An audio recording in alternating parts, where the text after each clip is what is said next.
It is so good to be home. This is where we belong. When I say that, I'm not just speaking about Cuenca and the joy we have returning from our long journey around Scandinavia to this place. Home is more than that, actually. And today, the message that I would like to bring to you as we meditate upon this table of the Lord is that this is home here. This is home. You know, the gospel reading that we read earlier today, in which Jesus says, you know, in my Father's house there are many rooms, and I'm going there to prepare a place for you.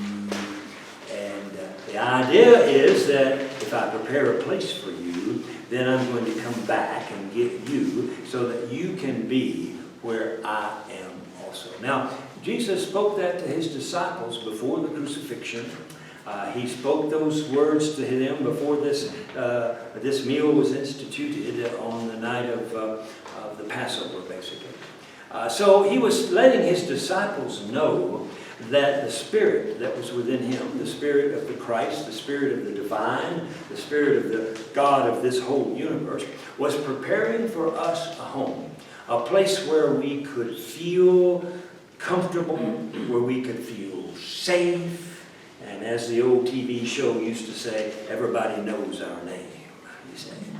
That's what he was doing. He was preparing a place for us. Now, throughout the history of Christianity, we've moved that place all over. And in the last 400 or 500 years, we moved it to way out in space someplace. After we die, we go to this place where God is there in heaven and all of that. But I think Jesus had in mind the fact that he was preparing a place for us that was eternal.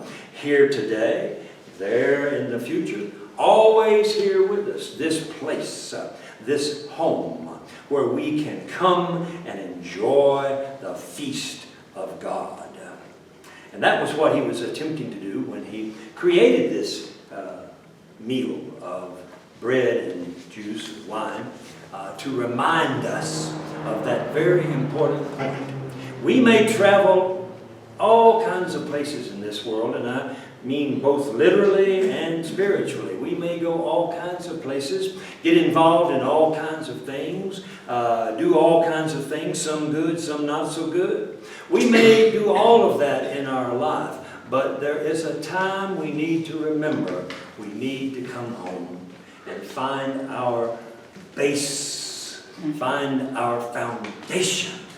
Find out who we are and what we are meant to be. We need to do that. And in the Christian church, we provide that to people by having this celebration at least once a month, and some fellowships do it every week, where we remind people, this is where you belong, this is who you are. These elements represent what your life should be about. This is your reminder. It is your wake-up call. It is the way in which you shake your head and say, wait a minute. I need to remember who I am. You all know from many of my stories how I like to play chess on the computer and always lose because the computer is One of the joys I have is that, you know, when you start the game and you think you have an idea of what you're going to do and you do it, and then they do something that you never even thought about, and you realize after 3 moves, you've lost the game. It's not going to happen. You can play it out for a long time, but it's still going to be a loss. But the beauty of computer chess is they have this button. It's a home button, and you just push it, and it resets everything.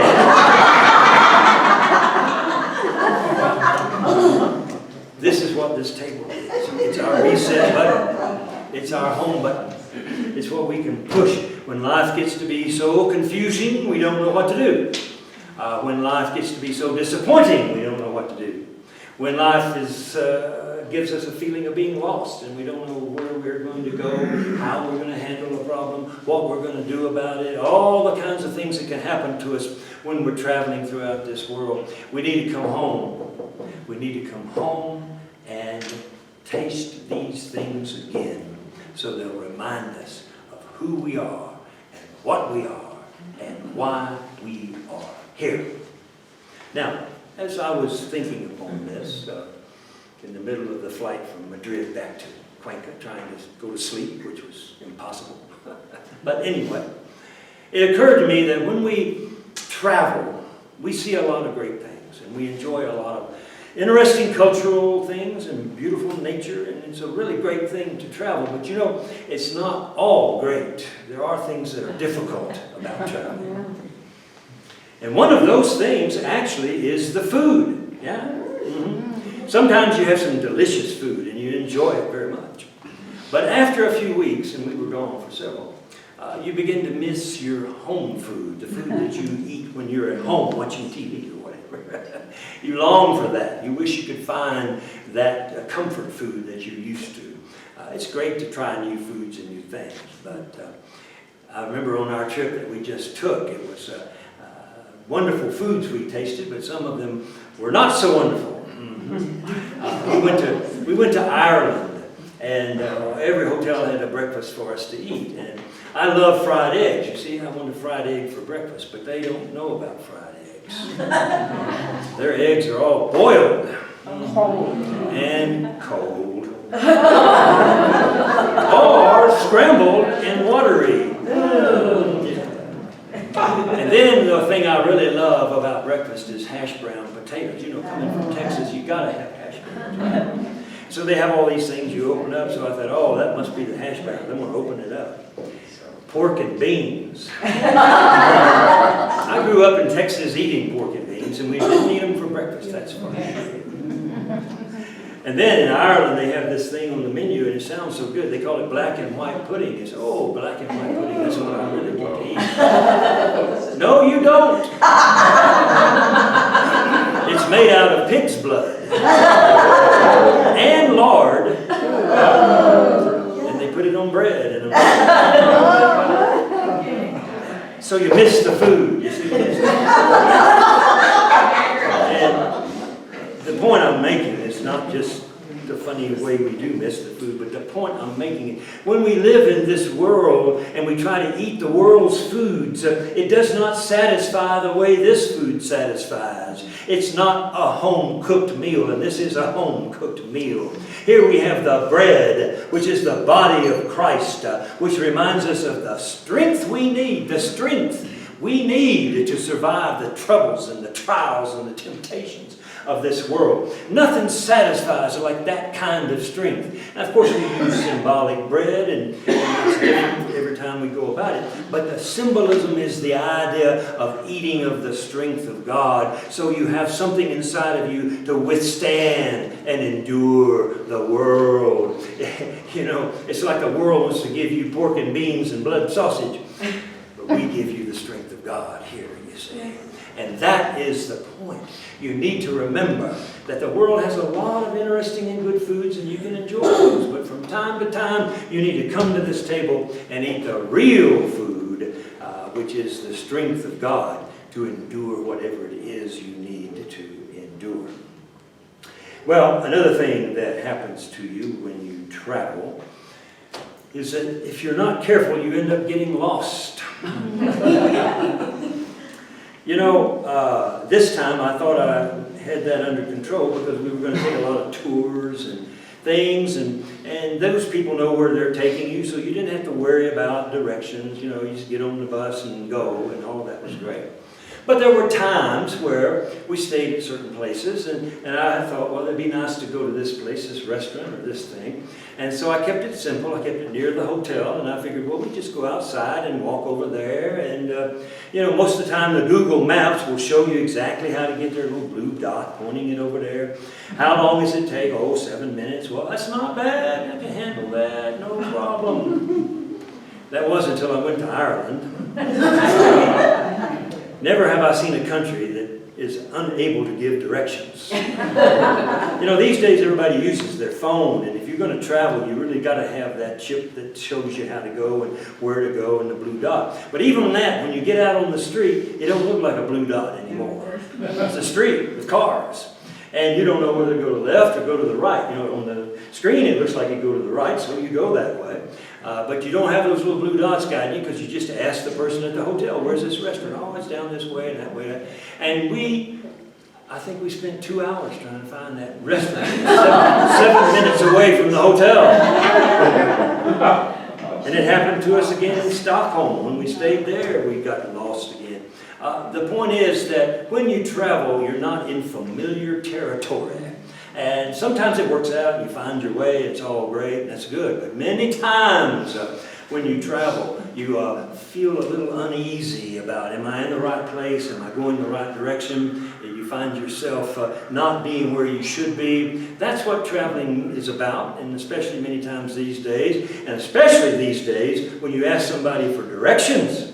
Let me tell you, that was an amazing experience. We asked many times. I think it was, maybe it was Iceland we were in, and we couldn't, the hotel was supposed to be at the airport 5 minutes away from the front door. You know, how can you miss a hotel? Big hotel. But we couldn't see it. We couldn't find it. We didn't know where it was. The map said it was there. We couldn't find it. So saw a taxi driver and asked him, where's this hotel? Radisson Blue, where is it? He said, I'm just a taxi driver. I have no idea. And I'm like, okay. If you don't have no idea, then I sure don't have no idea. And we finally found it, but you know, not to go on too long about the story, because the Google map showed it was only 5 minutes away, and you just walked down there and walked over the street, and there it was. And we finally found out the way to go. We walked down there, but the street you have to cross is 5 lanes on both sides. They don't tell you that on the Google map. And you got your bags and everything, and you're watching this traffic 5 lanes. Well, anyway, when you travel, you can get lost. And you can feel very insecure about which way you should go and how you should go there and what you should do. And that was our experience many times. But the whole point of bringing that up is when you're traveling through life, it's the same way. It's easy to get lost in this world. Very easy. You can get so entangled in activities and things that you want to do and think are important to do. You can get so involved in those that you lose sight of where you are and you get lost and you can't find your way back to where you want to go. Or you have a plan to go a certain place in a certain way, but you don't know which way to begin and you don't know which way to start. And then the problems come and the troubles come and the trials come. And sometimes you're not real sure. What's my best response? What should I do in this situation? How should I do it? Well, it's time to press the reset button and come home. Come home to this table, because this table is the place where we remember that we have knowledge of the way, the truth, and the life. That's what we have here. This table reminds us that if you want to know what you're going to need to do to accomplish whatever it is that you think God wants you to do, if you want to know what you need to do, figure out what Jesus would do and then do the same thing. You see, we know the way. Jesus is the way. And likewise, if you're confused about what is the right thing to think, what is the right thing to do, how can I enable myself to know what I should believe and what I shouldn't believe, Jesus shows us what is the truth about life. What's the most important thing you can do in life? Give up yourself for the sufferings of others. Take up your cross and follow me. Pretty simple, sets it out for you. You don't need to be lost. We know where to go, and we know where we're going, and we know what we're doing. And we come to this table to drink the cup so we will remember, yes, I follow Jesus. Yes, the cross is where I need to be. That's why we come to this table, because it is our home. It's what it represents who we are. We are the children of God, and it represents what we are here to do. We are here to serve others, and it tells us how we are to do that by relieving their suffering through love. It's all right here. You don't need anything else but this. You simply need to come home. Well, this is just a little meditation about this supper. But what I really want to try to capture here today is for you to have that feeling of why you come up here and partake of the bread and partake of the juice. You come up here to remind yourself that this is your true home. This is where you belong. You belong to God, and therefore the strength of God is yours. You belong to God, and therefore the refreshing forgiveness of His love is yours, and the refreshing love that He gives you enables you to relieve the sufferings of others. It's all right here. No matter where you travel in the next 6 days or so, go away from the church, go do your things, get involved in all this stuff. Remember, if you don't come home, you're going to play that endless chess game that you're already going to lose anyway. Just hit the reset button. Come here and get back where you need to be. Because like the old saying, there's no place like home.